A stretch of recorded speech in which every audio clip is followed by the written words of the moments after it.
Welcome back to the Gaia Jupiter Live. Today we have on the wonderful Lynn Monet. She is a death doula, an empath. She has incredible experiences. She's a wonderful person. I've already had her on the episode. I've already did a pre-recorded episode that will be coming out next Friday.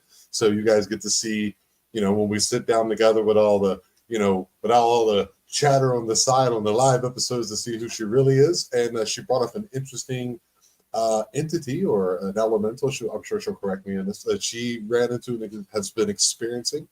And his name is Bob. That's not his real name, but that's what she calls him. But we'll get into that in a moment. So this is the Gaia Jupiter Live. Every Wednesday at 7 p.m. Eastern Time, I bring you the show. Every Friday, I bring a pre-recorded show. Next weekend, this Friday will be Alfred Santariga and his incredible experience at a lake in New York, where literally everything went off that night. Pretty wild episode. So if you find yourself coming back to the Gaia Jupiter, please do me a favor, like and subscribe. We are on our march to 1,000. It is a significant as well as an insignificant number, but we're doing it nonetheless. If you guys are interested in getting some merchandise, you can go ahead and go to the bottom. You can find it in the description. Go ahead and click on there, get yourself some hats, get yourself a t-shirt, get yourself a mug, get yourself a poster. And Christmas is coming up. Maybe someone would like that. So you can also find me on Rumble, you can find me on Spotify, you can also find me on Podbean, and right here on YouTube as well. So with all that out of the way, let's please welcome to the Eye of Jupiter podcast, Mrs. Lynn or Miss Lynn Monet. Hi, Tom. It's Hi. great to be I hope back. I didn't get that wrong. Yeah, I hope I didn't get that wrong. No, I am not. I'm not married, but I'm not single either. You know what I mean? Oh, I'm in a I have been in a partnership with my life partner for 10 years, and he and I have known each other since kindergarten, but we're not married. So okay. but I'm not on the market either. So you know what I mean? I know. I'm exactly where you are, but I didn't meet the one that I was with until a little bit more than a year ago. So yeah, I know exactly where you are. So I had you on a couple weeks ago. We were, we kind of went through your recording, which will be coming out next week on the 22nd, and you brought up this interesting character, I guess we'll call it for the time being. And I was like, we have to do it live, and you immediately said yes. So thank you so very much for accepting and coming on. Thank you for having me. I'm really excited to be here. I was really looking forward to doing this with you tonight. And also, people, in addition to giving it a thumbs way up and subscribing, don't forget to hit that notification bell for those algorithms. That's another thing that you gotta click on too. Now you got to get all fancy here. So Lynn, you keep doing what you're doing. You're going to have to come on my team. You do all my work for me here. hey, I want all good things. I really admire your format and things like that, because this is not like the 101 class. This is a place that people have a consciousness of acceptance of a lot of this stuff because they've experienced it. And it's comforting to be able to come and congregate somewhere that you can talk about these things and have people validate you. So my hats off to you. I admire you for doing that. And anybody that's coming in here for the first time, like I said, it's not the 101 class, it is the advanced class. So you may hear some things that might blow your mind, but it'll also plant some seeds and might help you out down the road. So we're here for it. We're here for it. Lynn, please do me a favor and let people know who you are, a little bit about yourself, and maybe where we can find you. I know that you're an author and you do many other things. Could you please, enlighten us? Okay, well, for one thing, I'm going to be 62 in May. So I've been around for a long time doing a lot of things. I've been a nurse for 40 years. 17 of that was in end of life care. I also have a degree in biological science. I currently have my certification for Death Doula, and a lot of people ask what that is. It's basically a death midwife. So just a fancy word for a death midwife is you have a midwife that brings in babies. I'm a midwife that helps people exit comfortably that way. So, and I can't see the chat. So if you're making comments, I'm not ignoring you. Hello, Pam. So please. We're just popping up your Facebook page at the moment. That way people can find you. And we also have your website. There it is. Yay! Thank you. So yeah. my books are there. You can find out a little bit about me. I'm getting in the process of getting ready to revamp it because I've got 2 more books to add on there. So coming up soon, I have one of them in print, getting ready to go to print right now. That should be coming out any day as soon as we get it in print. Oh, then, awesome. Please send me the link. That way I can go ahead and post it up. That way we can get some traction coming in your direction. Oh, please. I will. I thank you so much. And it's the 3rd book in the Omnipresent series, and I'm currently writing the 4th book in the Omnipresent series. I know in the last show we kind of got through the first 2 books. We were talking about the 3rd book, which was the story about the ghost that I sent you, and he can verify that you can see this ghost. It's the first time I've ever come across a naked ghost. Normally they show up in clothes because nobody wants to see mom naked, you know. I mean, so they do show up in clothes. But but this one, he would go from townhouse to townhouse. There was a complex of 10 townhouses side by side, 2-story townhouses. And I ended up having to live in one and then finding out that it was haunted after the fact and I couldn't break my lease. But I did find a way to protect myself and put barriers in my apartment that I since have been able to help other people with.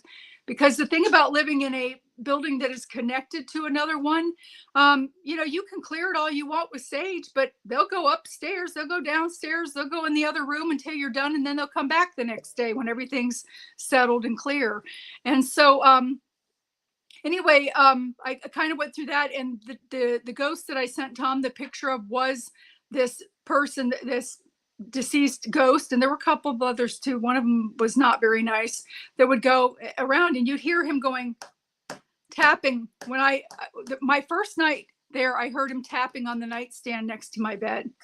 And then about a couple of days later, I hear the tap. And at first I thought maybe it was rain dripping or water coming off of the eaves or something, because I was new to the place and didn't know the sounds. Know all the sounds, yeah. Yeah. So then all of a sudden I'm laying there, not sleeping, but pretending I'm sleeping. I'm kind of meditating, and I hear this tapping, rhythmic tapping next to the nightstand again. And I just laid there. I pretended like I was asleep. And then I start to feel my covers just coming down ever so softly. And I'm like, is that the dog climbing up on the foot of my bed? You know, so I grabbed the sheet and I pulled it back up. Wow. And then it started to come down again. So later, I found out that this was something that was commonplace in many of the homes. Women would even wake up with their underpants down around their ankles. Whoa! So yes, no so joke. Creeper. He was a perv for sure. But the funny thing is that here, when I just accidentally caught him on my camera, took a picture of him. He was actually covering his Johnson. He's the first naked ghost I've ever seen. And you would think, you know, with him swinging from townhouse to townhouse, crawling. Nice pun. Yeah, crawling in bed with women, wanting to get jiggy. You know, I mean, you'd think that here now he has his chance to really have the centerfold, and he was bashful and wanted to cover it up. So maybe he was cold and he didn't want to have his picture taken while he was cold. One more time, everybody, here's a direct link to Lynn's book. Go ahead and type it in your browser on the side. Go ahead and go and check that out. Lynn's an amazing person. I've already spoken to her for an hour, and it was wonderful. So, all right. Now, when you were on with me a couple weeks ago, like I said, this episode is coming out not this Friday, but next Friday. You told me about an entity. I'm going to call it an entity for now. You can correct me, of course, that you call Bob, but you told me that's not actually his name, but he said it was acceptable because it was more of a sound. Could you maybe start? How did you come to meet this character? Well, my sister passed away a year ago, June, and I had to go to her house. And when she moved into this house originally, she started getting sick. She beat cancer 3 times, and then she actually went into the hospital and ended up dying of something else, the hospital related, not cancer related. Oh my God. And but I remember her telling me that there was something in her house, and she thought that somebody was doing, because in Louisiana they do voodoo on people. So, and really they do it everywhere, but she felt that somebody was doing some kind of hoodoo or voodoo or something on her, because there was this presence in her house that no matter what she did spiritually, it never seemed to go away. And it constantly had this menacing negative energy that when you have a spirit like that around you, they can make you sick because they will draw your energy. They'll disturb your sleep. When you have your sleep disturbed consistently, then you become depressed, and then all of the gamut of the waterfall of problems that And you can people don't end up really with think that. about that, do they? They don't talk. No. They don't talk about that when you are sleep deprived like I was, and you have multiple shift work where it keeps moving. That wears on you over time. And I actually also became very depressed for a while there. So Yes. yeah. A lot of people too, they say, oh, well, I've got a ghost in my house, but they're harmless. No, I'm sorry. They're not harmless. They're not bad, but they're not harmless. Some of them innocently draw on your energy, and they don't mean to, but it does draw on your energy, and it takes away from your sleep and things like that. So anyway, when my sister passed away, it was now me at the house. In my family, in my immediate family of my parents, I have 3 siblings that are full siblings and 2 siblings that are half siblings. All of them except my half siblings have passed away except me. My mother, father, my 2 sisters, my brother are all on the other side.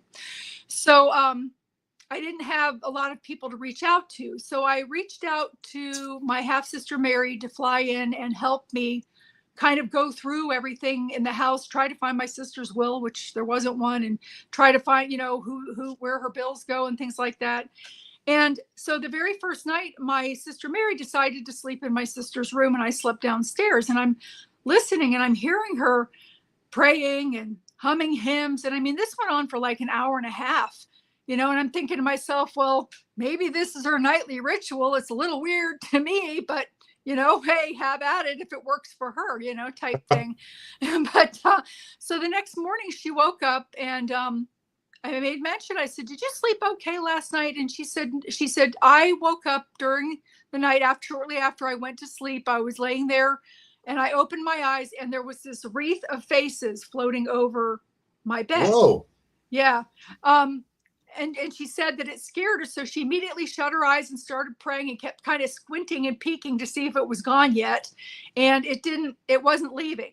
And she said, so finally, after she did all of what she did for like an hour and a half, it finally seemed to go away, or she fell asleep, one or the other. But it was, it spooked her. So, and I'm mentioning this because there are other key pieces here. So my sister ended up going home. My son came to help me load up some things. And he and I are upstairs in the master. I mean, and just to back up, we kept finding on the kitchen floor these 3-inch dirt trails. And the thing about them is they were always the same size, but they would peak with dirt in the middle, like there was a ridge down the back. It was a peak. My mom just showed up on Facebook. She's never been on here before. Hi, Mom. My first time. I'm sorry. Hi, Mom. Hi, Mom. So glad you're here. So anyway, there was like a ridge to them in the center of these dirt things, and I kept finding them. Like, what on earth is that? Is it termites eating something? Or I couldn't figure out where. And I would clean them up. I'd come back, they would be there again, and sometimes even more than one. And we kept finding them. So wow. So anyway, my son had come to help me, and my son is we decided to do a blessing on the house. And when I do a blessing on the house, I use a fire component. So I give the spirits the opportunity to leave. And if they don't want to leave, they get sucked into the fire and stuck in the bottom of the pan in something sticky. And you can see them in the bottom of the pan too. So we went all through the house, and really all that we picked up was some of the negativity from my sister's illnesses that she had for so long. There was a couple of souls in there that were just kind of wandering, and we picked those up too. And we thought we were done. So my son and I are upstairs, and he's standing in the second floor bathroom, and I'm standing there. He's standing in the master bedroom doorway. And all of a sudden, out of this third bedroom, we both see this little thing under 3 feet tall walk past me, walk past him, and go into the master bedroom. And I remember I'm thinking to myself, that looks just like the banker on Harry Potter. Blocky head, ears up high, kind of sticking up. So as he passes my son says to me, "Did you just see Hogwarts go by?" And I'm like, yeah. And then he comes out of the room, he passes us again, goes back into the third bedroom and comes out and passes us again. Only this time he left this ectoplasmic wall, which is a portal. And in it were the faces of the wreath of the souls that he had been collecting. They were like his balloons, hovering in that ectoplasmic wall that was sitting there. So I made the mistake of assuming that he was collecting spirits for his own entertainment, but it turned out after the fact I was wrong. He was collecting them to protect them because they were souls that had passed, that had such a, their energy had been depleted so badly that they weren't able to cross over, either due to illness or, you know, traditional religion and not feeling worthy. And he was collecting them to keep them safe from other darker entities until somebody could come along and cross them over, which we have since done. And he's relieved not to have that job anymore. But all of it. So this is happening. So my son is now seeing him. My sister's seen the balloons. My son is now seeing him. I've seen him. And I'm like, what is that? You know, we cleared the house. But the thing with elementals is that even with a blessing, it doesn't work on them because they were here before even religion was. They were here when Earth was created. And so, you know, it's like, is that he was like challenging us, like, is that the best you got? So in that process, just to back up a little bit, when my sister was there, I was upstairs in that third bedroom going through my sister's filing cabinet. And on top of her filing cabinet, she had some crystals and this really, really ugly, size of my hand rock. And I thought to myself, why on earth does she have this rock in here? Maybe because it's kind of shaped like a heart. Maybe she picked it up because she thought it was unique. So I went to pick it up. And the energy from that rock shot up my arm into my mouth. My teeth felt like they were on fire. And I immediately dropped it down. I mean, it was electrical like a shock. So I dropped it down because I was going to throw it in the trash can because I'm like, oh, this is ugly. Because I'm, you know, going through papers and throwing stuff away that we don't need because we've got to clear out the house. And I'm like, I'll leave that there. So the next night when my son and I saw Bob, who normally they don't give their names, but his name is blah, blah, blah, and I can't pronounce his name. So we asked him if it would be okay if we would call him something like Tim or Jim or Bob. And he said Bob would be fine. So now he's known throughout the paranormal as Bob. Everybody has heard about Bob, and a lot of them have seen Bob. But anyway, yeah. When you mean the paranormal, do you mean your friends or do you mean like local communities or? No, my friends I had two groups come to the house to do an investigation. They saw him. Because he does present, and unlike a ghost will kind of linger back and watch you before they come forward, and then they'll start touching the glittery balls and stuff like that. You got a Faye, he will meet you at the gate. He will be present at the gate when you arrive. They are not bashful. You know, he's like a watchdog. Yeah, and let me tell you what, and then some. But the thing is that after my son and I saw him, and I'm like, you know, I need to reach out to somebody because I need to find out what that is and why he's here, because he had a very negative energy about him and he was very angry. So I contacted a friend of mine named Brian Bowden, and I contacted another gentleman named Jim Rupert. One lived in Florida, the other one lived in South Carolina, and I was in Louisiana to have them do remote viewing. And both of them said that there was an entity that lived in the dirt underneath the house that was coming up through this area behind the kitchen, which there's a family room with stairs, but he was coming up and going into a bedroom because there was something up there that belonged to him. And immediately I'm like, oh my God, it's got to be that rock. Right. You know, that's what he's coming inside for.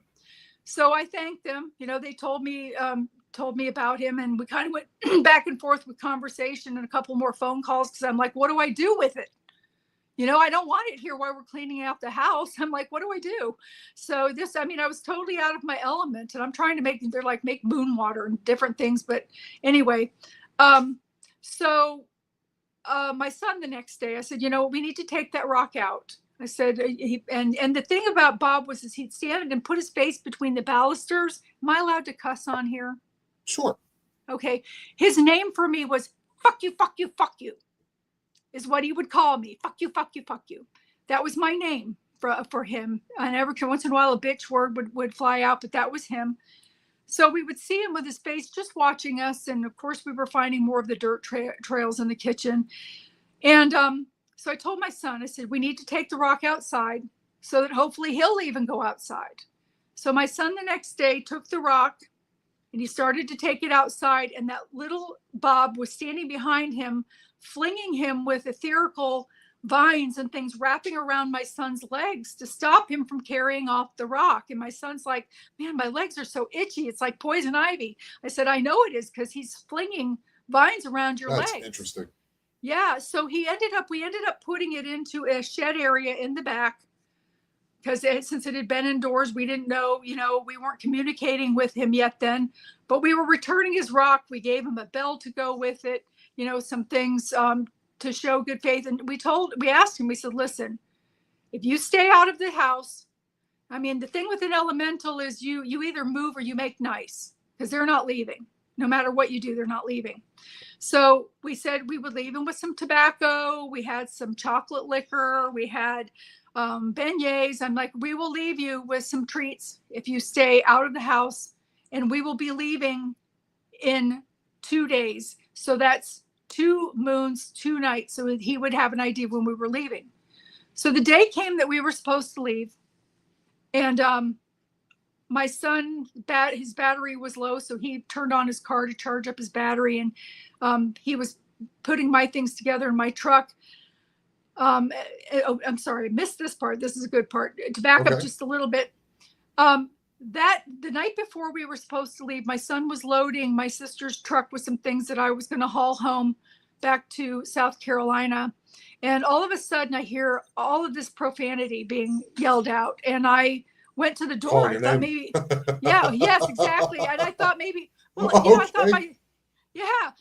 thought my son had hurt himself. So I go to the door and I open the door. My son's face is like right there. And I said, what happened? And he's like, what? And I said, well, you were screaming out all kinds of obscenities outside. And are you okay? He says, well, that wasn't me.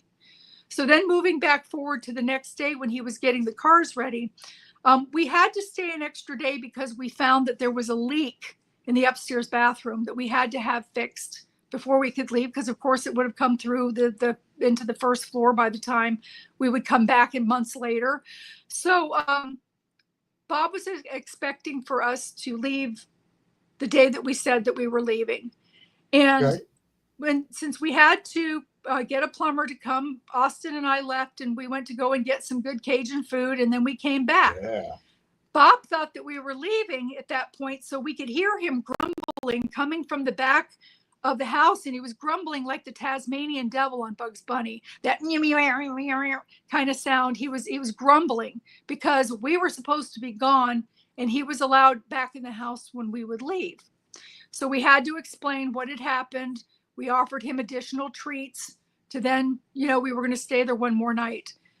So the day that we actually were leaving, my son was hooking up my GPS in my sister's truck. And all of a sudden I'm standing out front on the front porch and I hear these obscenities being yelled out again. And so I walked over to the truck and I said to my son, I said, what's the matter? Are you okay? And he said, what? I said, something keeps saying, fuck you, fuck you, fuck you. I said, I thought that it was you. I said, and he said, no, it wasn't me. And then we both hear it. Fuck you, fuck you, fuck you. Coming, but it was coming from the back of the house where this shed thing was. And when we looked, there he was standing in the doorway of the shed. He wanted to make sure that because my son's car was running, my car was running, that we weren't going to leave without leaving the treats for him that we had promised. So we ended up leaving the treats. We told him that we were leaving. And since then, we've made nice. And he's turned out to be a wonderful asset to the family. He is like a member of the family. I have invited several paranormal groups out there who have confirmed his presence. They've seen him as well, multiple witnesses. I actually went to the Gettysburg Bash in Pennsylvania just like a couple of months ago, and wow. Bob was with me. And people make mistake because they're under 3 feet tall. They mistake them for children. If all they can see is their spirit form or their energy. And so wow. I had 2 different ladies come past my table that said, you have a little boy with you. And I said, yeah, I know. I said, yeah. They said, it's a little boy spirit. And then I had Brian come by, who had been one of the people that did the remote viewing. And he said, Bob's sitting right there in that chair. And I'm like, yes, he is. And Bob's sitting there, his feet are going like windshield wipers. And he's just sitting there with a shit-eating grin on his face as he says he's watching people go by. But his feet are, he's just happy and content sitting in the chair, because he was so short, his feet wouldn't hang over, the edge. Mm-hmm. And That's the thing very interesting. I'm sorry, Lynn, how often do you go to Gettysburg? Actually, that was my first time going to Gettysburg. Because my sister is her first time actually joining us on the show. She goes there all the time, and she's actually seen like some orbs and stuff up there really close to her, like a lot of interesting stuff. It's just that when you say Gettysburg, I think of my sister immediately because she loves going there. So I just wanted to know. Okay, so what did you think of the place? Oh, I loved it. One of my new favorite restaurants are up there that serve. They have this mile-high meatloaf that, oh gosh, if I had the recipe, I could tell you what it is. They have this mile-high meatloaf that's like this tall. It goes on a piece of garlic bread with mashed potatoes and gravy and the fried onions on top. It's delicious. So, but anyway, so since we have met Bob, Bob communicates things to us and the family. And I've been asked so this fourth book in the Omnipresent series is going to be Omnipresent Gnome, Gnome, Place Like Home. And it's going to be a story about Bob. And I'm going to be doing 2 additional books branched off of that one to talk about some of the beautiful things that he has shared. Come to find out that rock was literally his precious. The thing about the elemental and Lord the Fae realms. Yes, exactly. Hey, don't be messing with rocks. You might be picking up somebody's grandfather for real. So, but the thing is that well, yeah, rocks have energy. Everything has energy. So, and he, right. Bob is a rock with UN. Is what he always clarifies. And what it means is that he's a child of the rock. So he works in the dirt and takes care of everything that's under the surface, crystals, rocks, the soil type thing. And he was telling me that his father was also a rockin', but his mother was a fae of things that are above the ground that grow in green. And normally the two don't mix. So he's biracial. And the reason why he's alone is because of that. So, yeah. I'm sorry. I've never heard that put together, but I'm enjoying it. I have to take that in. He's a biracial fae of below and above the ground. Fair enough. Okay. Yes, exactly. So he has 7 brothers and multiple sisters. And the thing is most of them looked like one or the other, but he looked like a blend of the two. So he literally has like roots for hair and, type things, little roots, which because of his mother and the things that grow, which normally a rockin' does not have. They have this blocky, rocky head, with the ears and stuff like that. But so he was telling us that that they aren't supposed to get together, but his parents did, and that's how he came about. But he was telling us about his rock, and he said that he loves stories. He loves to hear stories, and that his rock tells him stories of ancient times. And it's almost like his companion. It's like his precious. And he was very, very upset when his rock was taken inside of the house, and that he admitted doing terrible things to my sister, while she was there, scaring her to death and keeping her sick, because it was like somebody had kidnapped his child. So, right. And so, like I said, with a rock, you just never, ever know if it may belong to somebody. But also since then, he has shared some very, very beautiful things. And, the Fae and elementals, they can be very cheeky. They can be nasty. Yes. However, if you are on their good side, they have this beautiful childlike wonder about them that just exudes this innocence that hasn't been tarnished by things like what we deal with, as humans on a regular basis. And the thing is that the Fae realm literally lives on Earth, paralleling us with a veil between, which is starting to efface with the new, as we continue to elevate up, our frequency levels are starting to move up into more with the collective consciousness that, you know, we're going to be able to start seeing them more. So I was asked to write 3 books to bridge the gap between the elementals, Faye, and the humans. I'm sorry, Lynn. You're saying that the veil between the worlds is thinning because of our higher evolving mental evolutionary path. Is that what you're saying? Yes, our consciousness, our frequency. So that could be, you know, the paranormal, as far as ghosts, as far as cryptids, as far as UFOs, aliens. All these things are. This is kind of what I believe as well.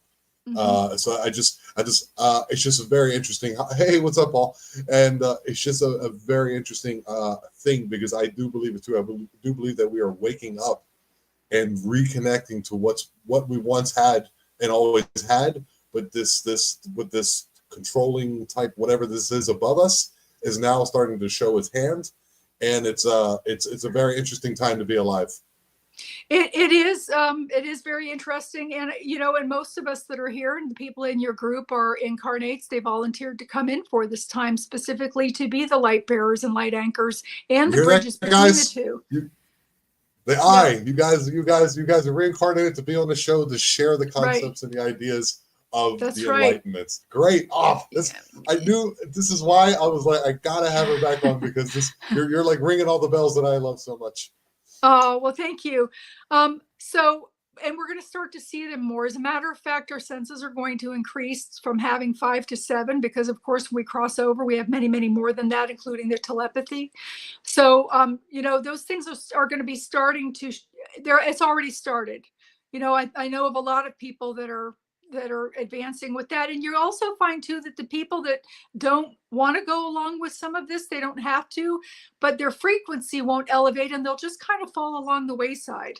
Nothing is going to necessarily happen to them. It's just that you'll be like, all of a sudden, hey, I haven't heard from so and so in a long, long time. I wonder what's happening with them, because they've fallen away from the wayside. If the frequencies don't match, those people are going to fall away. Things are going to fall away from you because of your elevation. So you are going to start seeing them more. The thing about, which was explained to me, the thing about the Fae is that traditional religion has demonized them. And when they were a follower of Lucifer.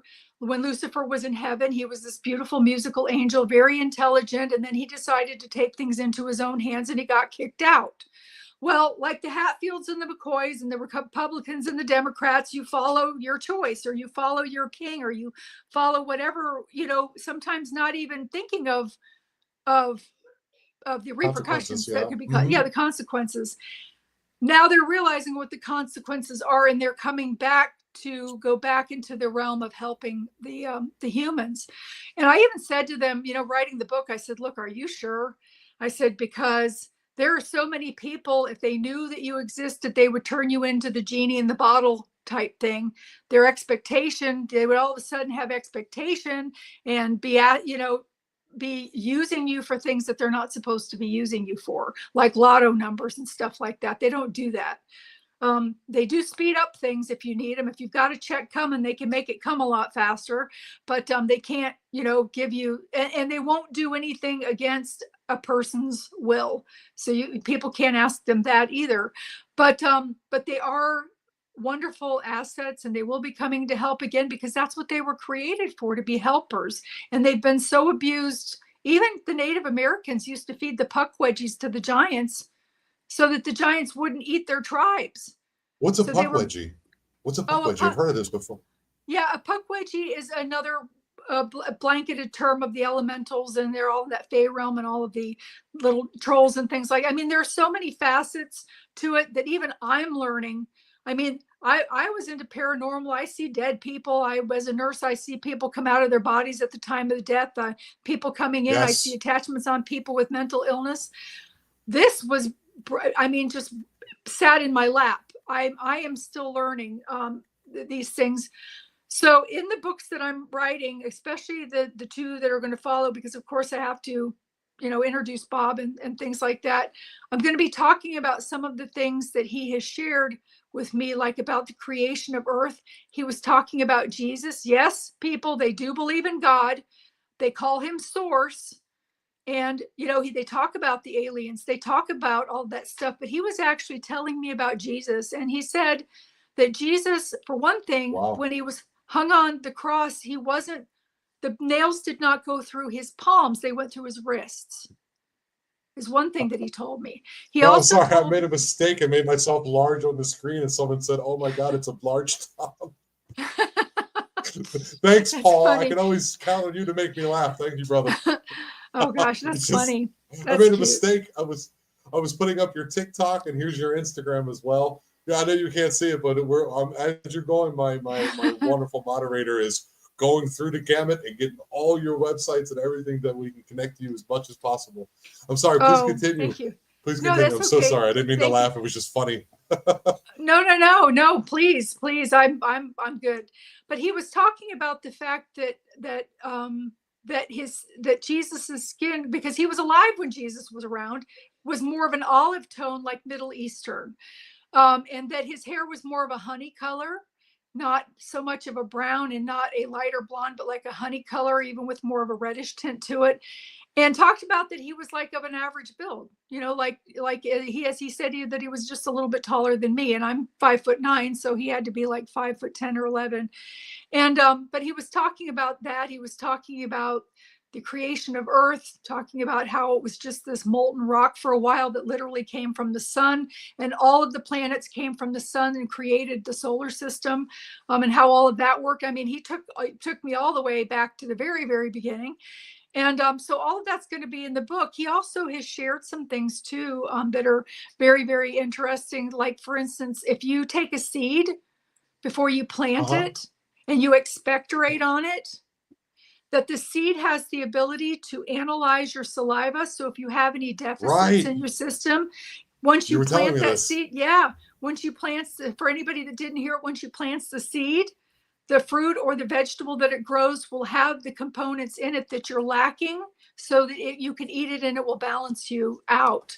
So, I mean, isn't that a wonderful thing to even, to know? And, but he's been an amazing asset to the family. We consider him like family, and he's around. And like I said, a lot of people have seen him.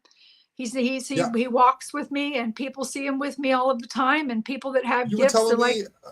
You were telling me also. I'm sorry. Once again, you were also telling me that ever since you returned the rock, that the garden has transformed. Maybe you would like to get into that a little bit, like how much more of a spiritual place it's become. Oh, yes. He does beautiful things. The house sits in the center of a large 2-acre lot, and he takes from his rock and the crystal. We bring in gifts, and he tells us where to place the crystals by a hooting owl, even in the middle of the daylight, where we head in this direction, hoo, and we know to go, then he starts hooting where to stop to put it. But he has created this quilt all over the yard, but instead of square patches, they're triangular patches. So they connect with silver and gold with a blue line to the back. And these are portals for other spiritual beings to come in. I mean, he literally fills the yard at night with some beautiful bear ghosts, and they're not ghosts, they're bear spirits and deers and foxes and things that are just running through the yard. And the night fae come in, and they are amazing. They're just beautiful. I'm sorry to cut you again. You say things that I don't know, and this is your thing. This is this has been your life for existence, and I'm so interested in the fae because of my run-ins with them. My very limited run-ins with them. So when you say things like Night Fae, and I'm also a big metal fan, so you say Night Fae, it sounds like a great metal band. So I'm just like, what exactly is a Night Fae? They are well, first of all, they stand about 2.5 feet. They're blue in color. When they show up, I actually have a picture of them. I have a picture of 2 of them that were in my yard that I'm going to put in my book. I will share that with you after we go off, but you got to keep it top secret until my book comes out. But they assist the animals. Sure, it's all with me. Sure. Mm-hmm. Yeah, they assist the animals, help them find water. Ones that are sick, they try to heal them. They also help ones that need to pass. So they're guardians of the animals and the thing, bugs and all of that kind of thing that they assist with that. That's kind of their job. When they're there, usually a druid comes in, which is this beautiful tree-like looking being that when they stand tall, they look like a log and their antlers look like branches off of a tree. But when they're laying down and they're sitting with their head up, they look like a beautiful deer, just with the elegant and long limbs on there. And they stand taller than the rest of the groups, but they're guardians that watch over the blue fae when they come. So they come with them also. And I've got a picture of that too. And so they do these beautiful things with the earth and things like that. And these are found throughout all of nature, or is it more of a rural setting? Where if you're looking for these fae, I'm sure you have to have some type of abilities, but can you maybe gain the abilities to see them, maybe through meditation in the forest, or the acceptance, or trying to open your heart? What would you suggest to somebody to see these more often? Well, first of all, if you're here, you've got gifts already, or you wouldn't be here listening to this. And those gifts with the elevating, that was awesome. Yeah, with the elevation of the frequencies, you're going to be able to see them anyway. All of us are, but just don't be afraid. And a lot of times, like I said, people mistake them as a child ghost because they're short, in comparison to us. So you don't want to assume that. And I've actually had people that have been bringing me gifts to take to Bob. I had some lady, I was at a show recently in Georgia, just 2 weekends ago, and the lady came up to me with this thing full of beautiful shells. And she says, here, these are for your friend. And I said, what? And she said, these are for Bob. I want you to give these to Bob. I hope the shells can tell him stories from the ocean. So I will make sure that he gets them. But people are starting to come forward, with presents for him. And the thing is they're not looking, it's not like they're worshiping him or anything. And you don't have to give anything, but it is nice to acknowledge. Like, for instance, for the night fae, you would leave a piece of bread embedded in a plate of cream, like a cream you would pour in there, and then you place the bread in it and you leave it outside under the moon. For Bob, he loves beignets. He's getting chunky monkey. He loves beignets, baked goods, anything like that. And of course, he loves tobacco and alcohol too. But he really and he loves.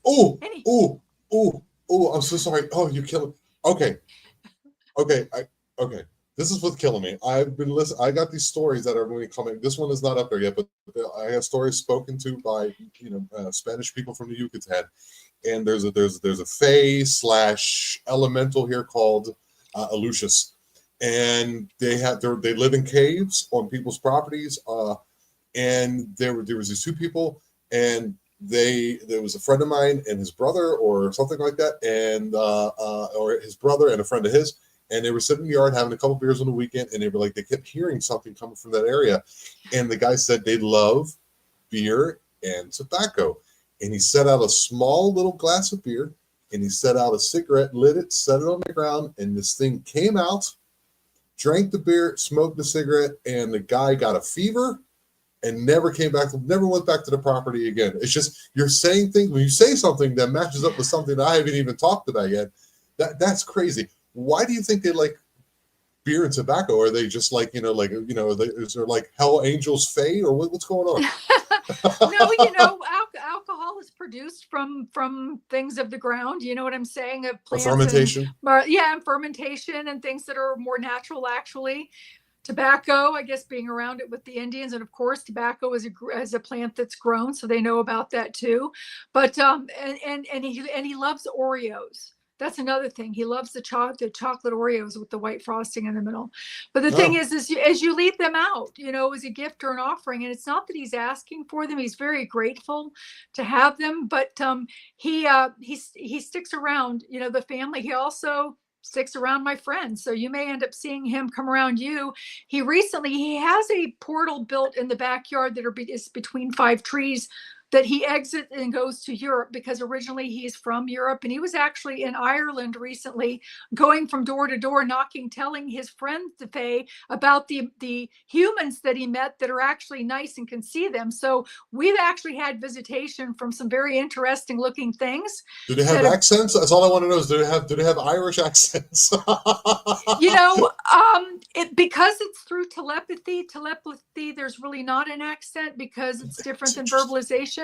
So it's not words communicated, it's energy waves communicated. That's why if they did speak Spanish or French or something, you would still understand them, because they're communicating by energy waves and not by speech.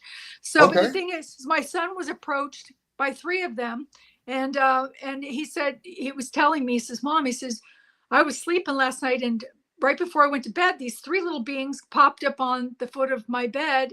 He said, and they literally looked like Smurfs, because their skin was kind of blue, and they had beards that were frozen, like icicles, frozen beards. And they were telling him that Bob had told them about him, and they stopped by to say hello, and that they were the Faye that were responsible for the runoff mountain water that would defrost that comes down the mountain, and they were responsible for helping it navigate down the mountains. And so my son, the next time he goes to Colorado, he's going to go hike and leave a crystal quartz for them as a return, because that's what they like. So there are all of these things around us that are really very helpful. That it's sad that through traditional religion and sometimes just a person's fear, they've raised their kids and stuff like that to not to have that tunnel vision and those filters that go in place that say there's nothing there, there's no such thing as ghosts. Horse blinders, yeah. And and the thing is those usually don't efface until you're getting ready to cross over. So they carry them for a long, long time. Unless, like right now, with the elevating of the energy levels that we're all kind of going into, the frequencies, those are starting to efface for a lot of people that are searching. Now, I know I have my understanding of why the elevation is rising or what I see. What is some of the telltale signs that you've seen that proves to you that our energy levels are rising? Well, for one thing, it's kind of funny. I talk about this to, everybody, because all of the people in my circle are also of like mind. And, but the thing is I was in the grocery store, and there were these 2 people talking in the grocery store, and I walked over, and I didn't realize what a weirdo I was until I heard these people talking about Hurricane Helene that had come through and just massacred, states and did terrible things. Yes, our condolences go out to the affected families of that area. It was such a massive thing, and it's still very underreported. Yes. Yeah, I was without electricity for 5 days too. Nothing compared what they had. I was in the Path in South Carolina. Oh, okay. Yeah.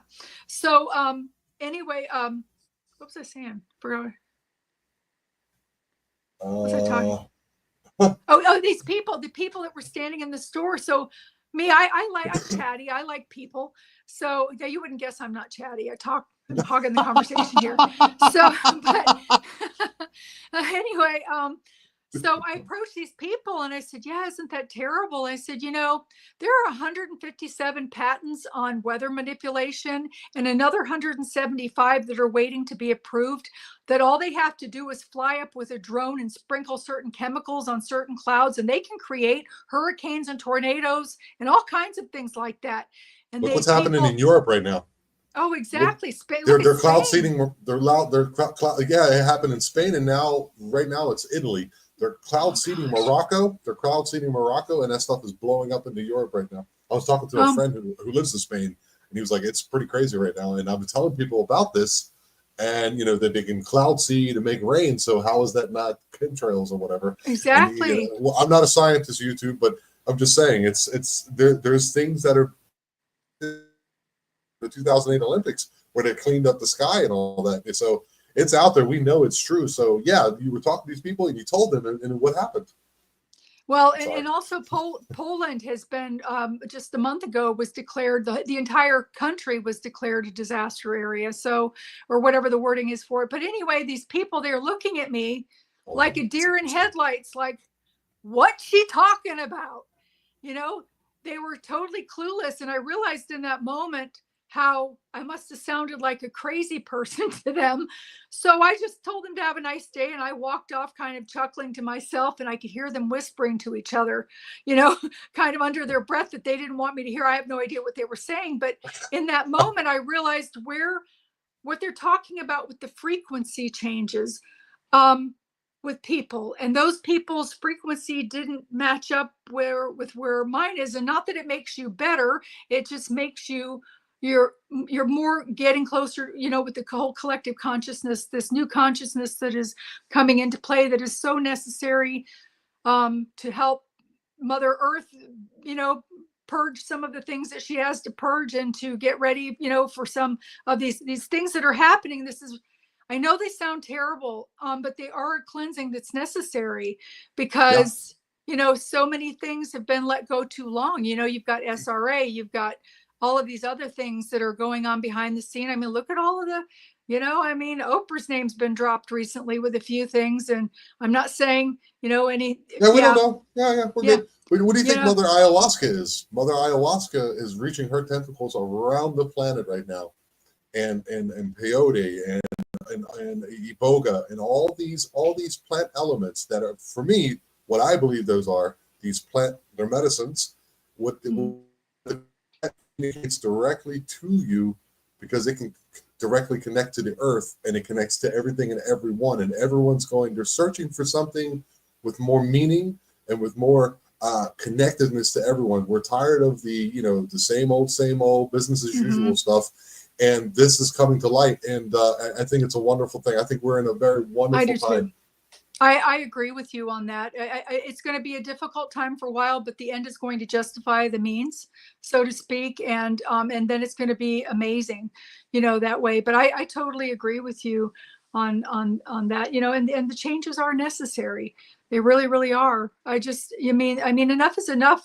We've been kept in this herd mentality, you know, where you do what you're told because this person's either an authority or they're this, that, or the other thing, and you go and you get these in your shoulder because you're told to, you know. It's coming. You heard what he talked about. You heard what the new elected president has talked about. He's going to end all that stuff on all the social media. He's going to put free speech through, and if that's the only thing he's able to get done, if he can get that done, game, set, match. Game, set, match. And I love it. I love it too. He is already working. As a matter of fact, when Putin found out that he had been elected, he said, "Hallelujah. We finally get a real man in the United States office." And they all like him. So this is going to negate the wars here on out. We hope. And many others came forward and said, "Oh, well, I'm friends with him. I think that's wonderful. Tell him congratulations." And of course, the fake news is, you know, gagging on themselves because, you know. Yeah, they're falling apart. They're falling apart, which is fine. They need to. Yeah. They need to. I mean, it's inevitable. And, you know, I don't like the dude. Like, I would never go have a beer with him. You know what I mean? But I never liked many of my bosses that I worked with, but they were good at their job. You know what I'm saying? And that's all I'm looking for, is someone who puts the needs of their people first instead of other people. You know what I mean? How can you only give $750 to people who've had their entire lives washed away, but be able to give these credit cards to people who are not even legal? I have nothing against immigration. We're all immigrants of some, you know, unless you're from Eastern Africa, you're some type of immigrant, refugee, or migrant of some type. But there's legal means of doing it. They need to be vetted.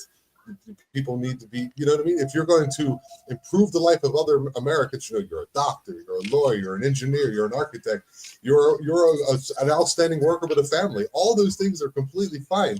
But we need to go through this birth canal that I think we just went through, and that we're still probably in. It's going to be a little while yet.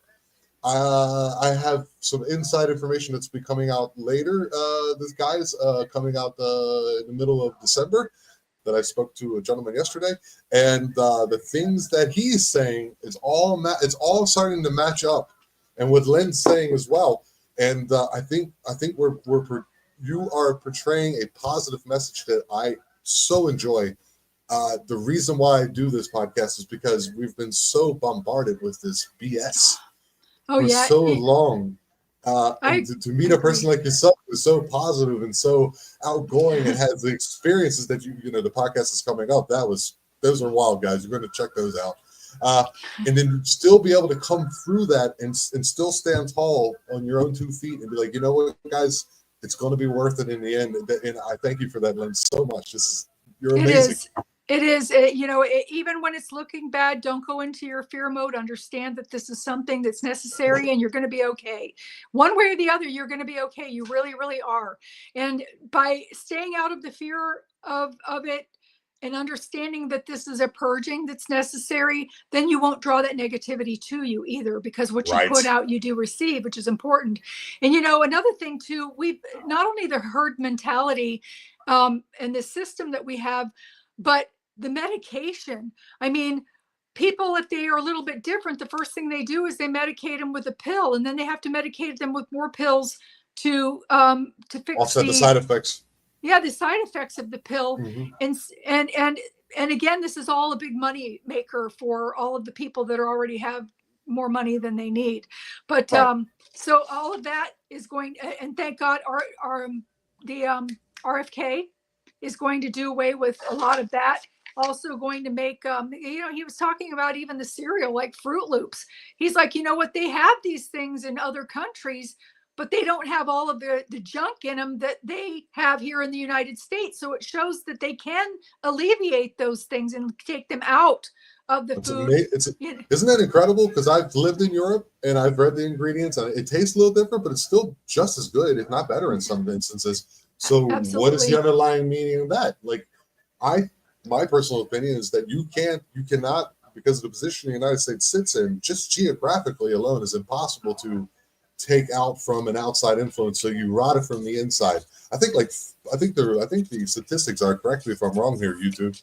I think like by the year 2030, like half the population will be diabetic. Oh, that's absolutely. Insane. And the children are already obese. But the thing is I was in a Walmart the other day, and somebody had said something about the label of the Walmart bread, which I don't eat, but I picked up a loaf and I turned it over and I'm reading the ingredients, and sure enough, off to the side, it says that there are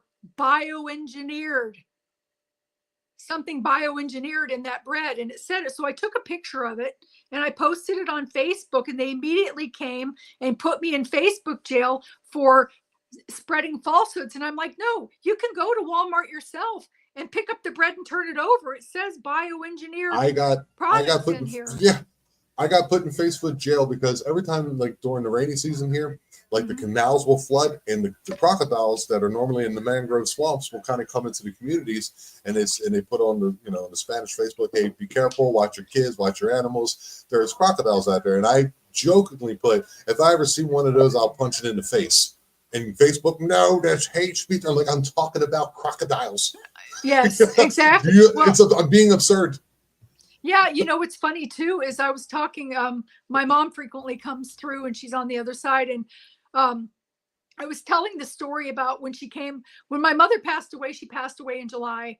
And so we have a holiday in November, which you know about, but they don't celebrate it all over in other countries of Thanksgiving. In November, we celebrate ours in Thanksgiving. So I had to make the turkey, and I had never made a turkey before. So I'm Googling it and I'm preparing this turkey, getting it all stuffed and fixed and everything. And my mom comes through like a megaphone and she says, don't forget the aluminum foil. And I'm like, no, I don't need any aluminum foil. I want one of these nice brown turkeys, like the kind they have on TV. And then I found out. Oh, your mom was right. Yeah, the breast was burnt and the legs were raw. So we ended up eating hamburgers. And I mentioned eating hamburgers. And because the people that are patrolling, for lack of a better word, Facebook, to them, the cow is sacred.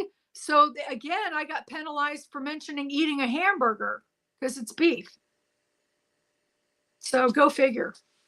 Go figure. But there's a lot of bioengineered things that they don't tell you what the bioengineered is that's in there, that they're feeding to us. I mean, some of the food that they're feeding the animals is just unbelievable. Yeah. Packages of candy with the wrappers still on, and just awful stuff. So I'm thankful that this is all going to shift and change, but it's also the consciousness is changing. It has to come from the bottom up. It does. That's a big mistake, is that we think it's from the top down. It's never that way. Hopefully there's a person in position who will put the right people in position to do some of that for us. But we have to inform ourselves. We have to feed our families correctly. We have to take care of ourselves. We have to love one another. And we have to do that all under the guise of knowing that it's right. Not because someone tells you it's right. It's because it's internal and you know it through and through. Right. That's the point. Yep, you've got to come from a place of love. Now, that doesn't mean that you have to lay down and be a wimpy rug to somebody. You can set boundaries, healthy ones, but you can love them and say goodbye type thing, and to protect yourself if you have to. If necessary. Only if necessary. Yeah, if necessary. Yes. Yep. Only if necessary. But and love is so important too for pushing away negative spirits in your auric field. If you are radiating love into a room, or even if you're at work and there's somebody that makes your butt itch. Oh my God, I said that, didn't I? What does that mean, your butt itch? Well, you can imagine the Chihuahua dragging his butt along the floor. That there's some people that make my butt itch and some people that make my butt pucker. So it's when you get around that kind of person that, I know it's so gross. I'm sorry. No, it's okay. Everyone has idiosyncrasies and mannerisms. They say, I just never heard it before. And trust me, I don't think anyone's going to take offense to it. Look, we have people over here laughing. Whenever people over here laughing at it, it's fine. Makes my butt itch. There you go. Magical journey over there laughing. Well, so sometimes, there are people that they just make your butt itch. So, those people, if you can take a minute to back up and radiate, even before you get out of your car, if there's somebody at work that just bothers you to no end, there's just something that irritates you. Usually it's things that remind you of yourself, that are there, that you're not acknowledging. But if you put love into that situation and envision from your heart chakra, sonar rings of pink hearts coming out, you envision that person and it going to that person, it can shift things. You could be in a fight with your loved one, and even while you're arguing, you can be imagining the heart chakra going straight to that person, and it will diffuse. You will find that it diffuses. It is a hard one, but it'll shift the conversation. It'll soften things. But you can definitely try that. Yeah, try that one. Even if you have to step away and have a timeout moment, and then you just take that moment to drop into your heart, because and I don't know, did I mention this on the other show about the heart having like 50,000 times more memory than the brain does? Did I tell you about that? I think you did, but please, you can go ahead and tell me again. Sure. Yeah. Well, about the little girl that received the heart transplant. Did I tell you? No. Anyway, okay. They're recently finding that there is memory tissue in the heart, even more so than the brain. So that's why when you're spiritual, you want to drop down out of your head into your heart, because you're thinking with your heart. This has been proven over and over by people that have received transplants. There was a little girl that was 11 years old that needed a transplant. You can Google this, people. It's this big thing that's online that happened many years ago. And then there was another little girl around the same age that was brutally murdered, that they never caught the assailant. They didn't know who murdered her. So the family donated the murdered girl's organs to the other girl. And after about 6 months after she had received the other little girl's heart, she started having night terrors. Within 2 years' time, the girl that had received the heart was able to identify the murderer of the little girl whose heart she received. And they were able to catch the guy because the memory in that heart, she was able to identify the man. People are loving you. People are loving you. You're getting such positive responses. I think it's wonderful. Everyone saying, people are saying you're a great guest, and this is so interesting. And you've been one. We're definitely going to do another one of these again. You are a library of wonderful information Lynn. And I kept calling you thank Lisa you. Monet, and that was the first episode. And I think Lisa Monet, I think she was an actress on the Cosby Show. Well, actually, it was in my head. I think it was a Lisa. That's funny. My sister's sorry. name is Lisa, actually. So I answer to just about anything as long as it's not fuck you. So Well, you got to put that heart chakra out for Bob. I did. Lynn, he gets so emotional too. He's just adorable. But anyway, he's very sweet. I'm looking forward to the night Faye pictures that you're going to send me, and I'm definitely looking forward to seeing you again. And I want to say welcome to the family.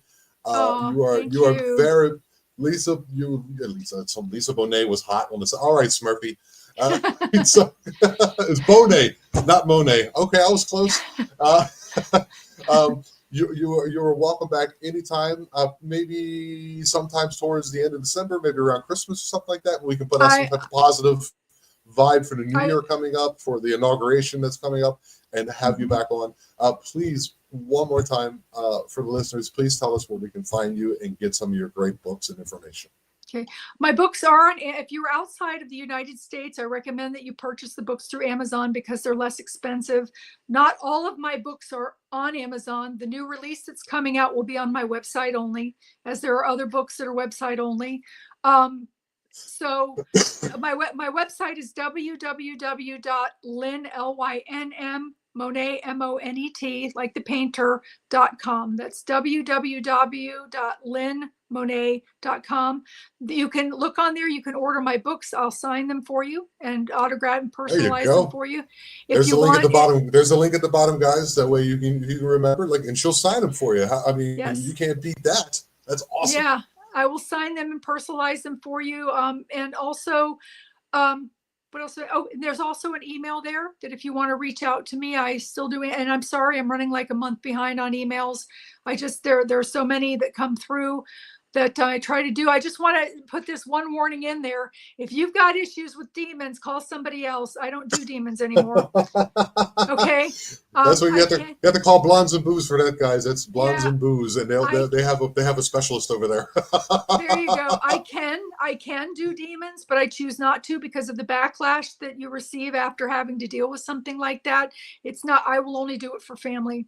We have to get into that. Maybe we can get in, if it's not too much for next time. I'd love to get into some of your interactions with these spirits and the things that you've had to do, and some of the things that have happened to you as a consequence of trying to help families. I would love to hear that.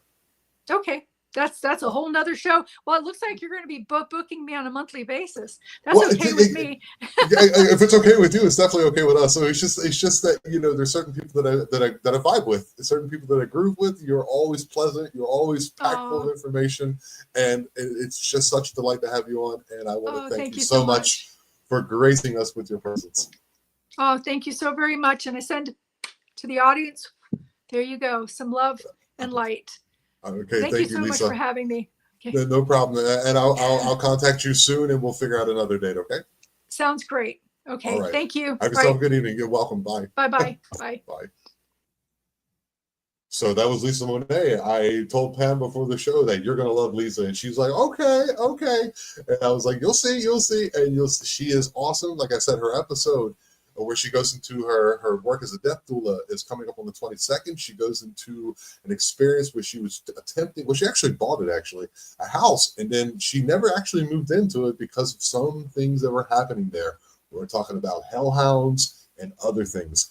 Wild episode. She's incredible. She's an incredible author, and I'm so very grateful that she came on the Eye of Jupiter. Please do me a favor and like and subscribe to the channel if you like coming back to hear for this content. You can become a member.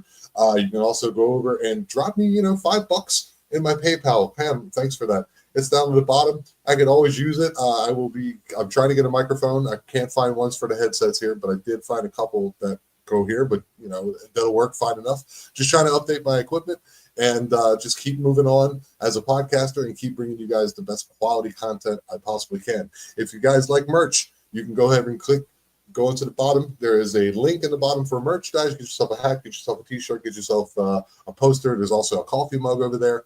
And Christmas is coming up. Please give it to a loved one. That would help me out as well. I appreciate you all very much. And remember, We are the eye. We are aware. Thank you all. Love you very much.